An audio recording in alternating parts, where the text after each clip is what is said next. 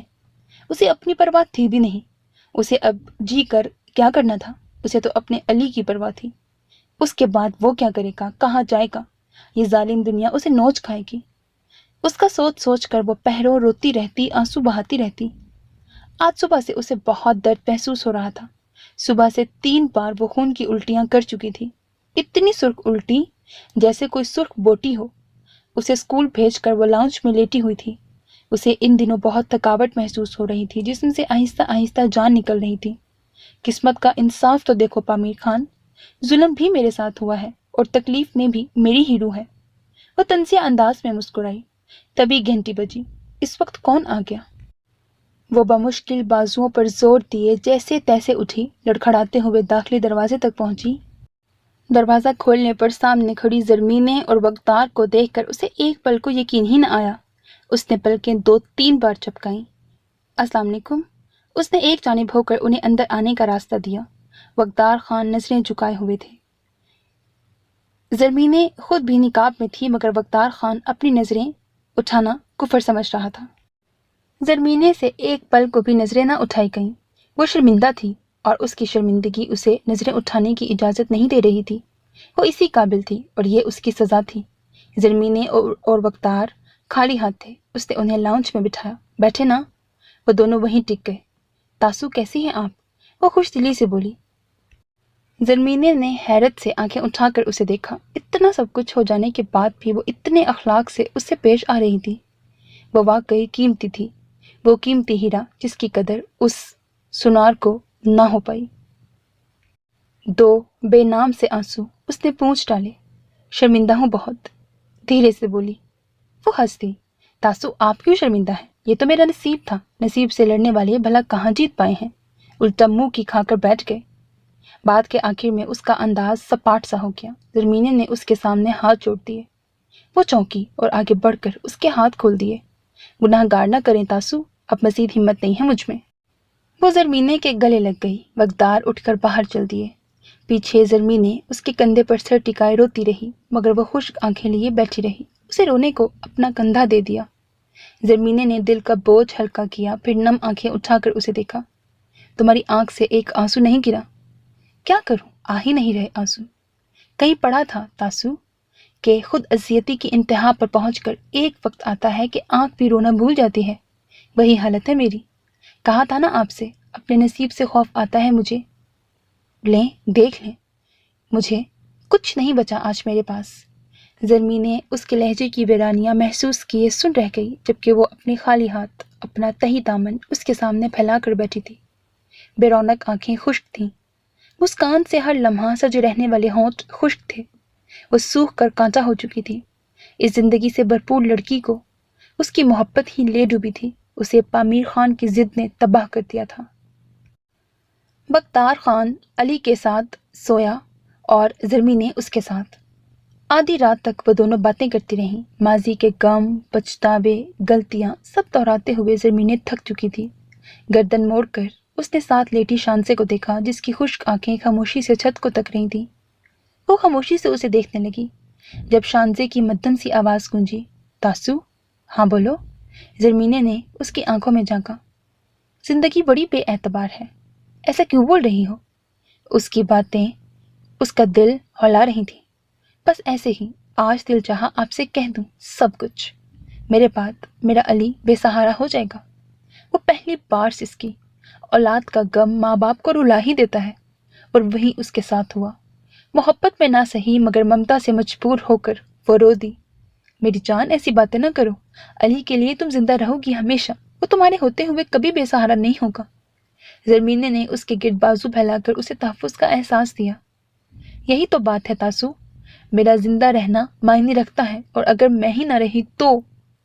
کئی خدشے اس کی آنکھوں میں ڈیرا جمائے ہوئے تھے۔ زرمینے نے نفی میں سر ہلایا، مگر وہ بول رہی تھی، میں نہ رہی نا تو میرے علی کو بے سہارا نہ چھوڑ دینا تاسو، میرے سوا اس کا کوئی نہیں۔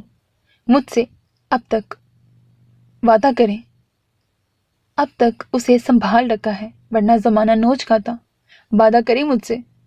وہ اٹھ بیٹھی اور اس کا ہاتھ تھام لیا۔ وہ حیرانگی سے اس کی جانب دیکھ رہی تھی۔ کیا وعدہ؟ اس کی زبان پل بھر کو لڑکھڑائی۔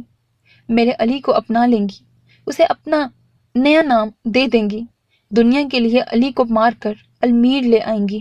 المیر پامیر خان نہیں، المیر وقتار خان۔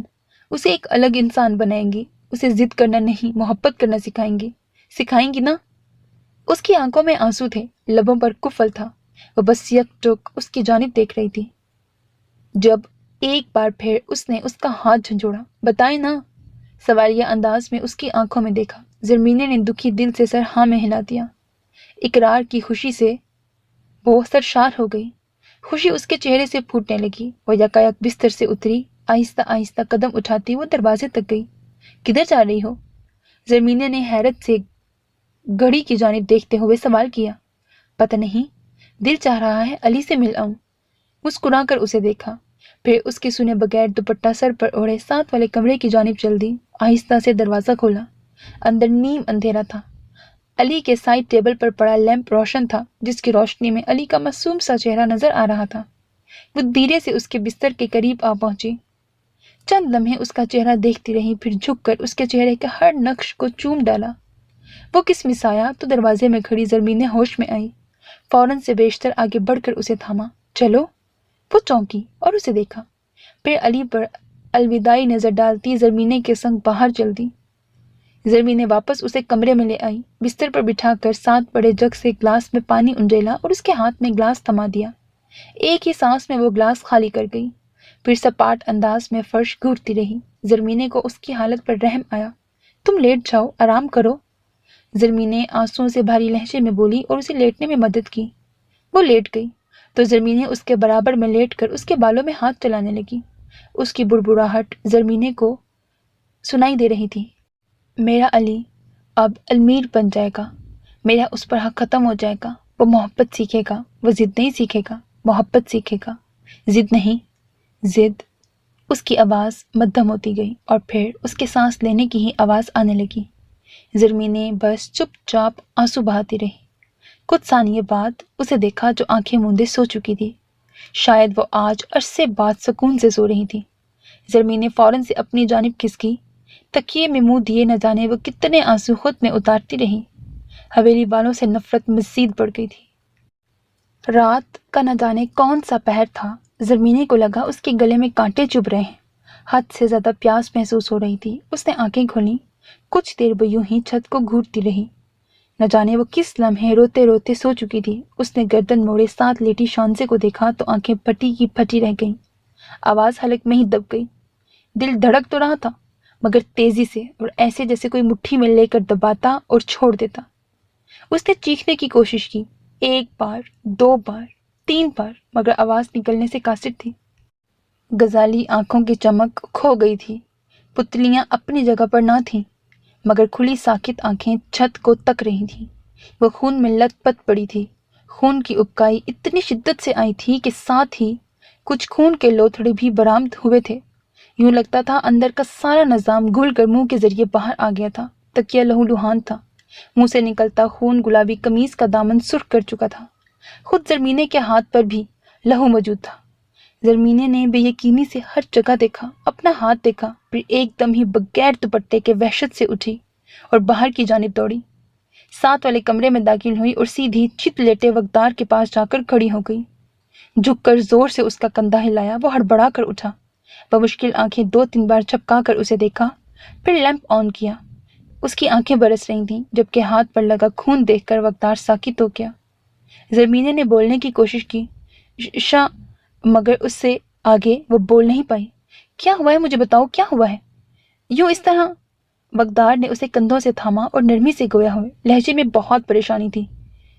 شاہ، خون، بتاؤ کیا ہوا ہے، مجھے پریشان نہ کرو، کہاں سے نکل رہا ہے اتنا خون، بتاؤ کیا ہوا ہے؟ اس نے اب غصے سے کہا، پریشانی اندر ہی اندر اسے کھا رہی تھی۔ شانزے، خون، وقتار بچا لو۔ وقتار خان لمحے میں سمجھ گیا کہ وہ کیا کہنا چاہتی تھی۔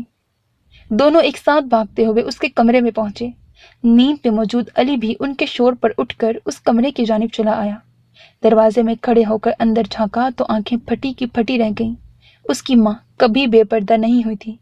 ماں کے پردے کا احساس کرتا وہ دوڑ کر آیا اور وقتار کو ایک جانب کیے ایک طرف پڑے اس کے گلابی دوپٹے سے اس کے چہرے کو ڈھانپ دیا۔